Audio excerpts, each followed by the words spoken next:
They call him Soup Campbell. He's one of a kind. In the winter, you'll find 80-year-old Soup up in the mountains skiing and snowboarding. But in the summer, he prefers to be dressed in work clothes, covered in grease, tinkering away. I like working on mechanical stuff. So I kind of got involved with the trains when the guys originally built our two-spot locomotive, which is in the roundhouse, and I had a crane and they needed some lifting.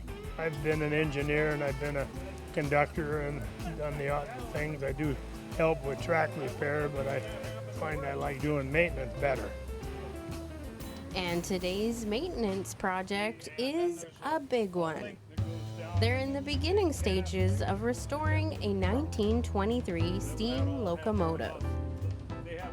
We spent a lot of time looking for lost locomotives in the bush, and this is the closest we've come to finding one in the bush. It was put on display about 40 years ago and then kind of forgotten about, and it grew up in the timber.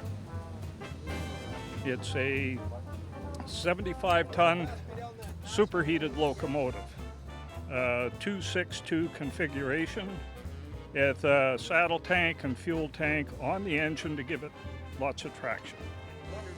But believe it or not, under all the layers of grime, rust, and decay sits a piece of history, a mechanical work of art, a new project for Soup and the gang.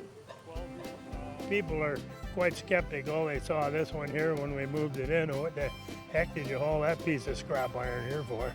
It looked tough. It's quite amazing. It's been sitting in the bush for over 40 years, and you've seen us in there. We can still unscrew most all the bolts, and we're getting it stripped down, ready to rebuild. It's looking better all the time. We're saving it, yeah. The first stage is to clean it up and get the boiler opened up so we can actually see it. The next will be to put all the plugs back in and seal it up. When they're in static display, they're dead. When they're in steam, they actually are alive.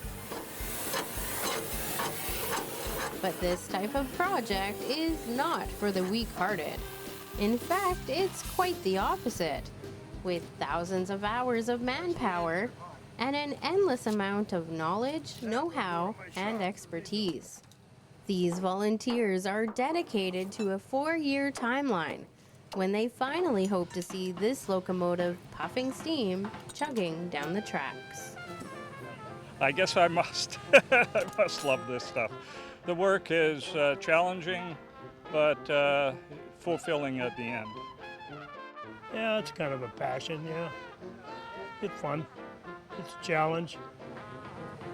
Rest assured that Soup and his gang will be tirelessly working away on Locomotive 112.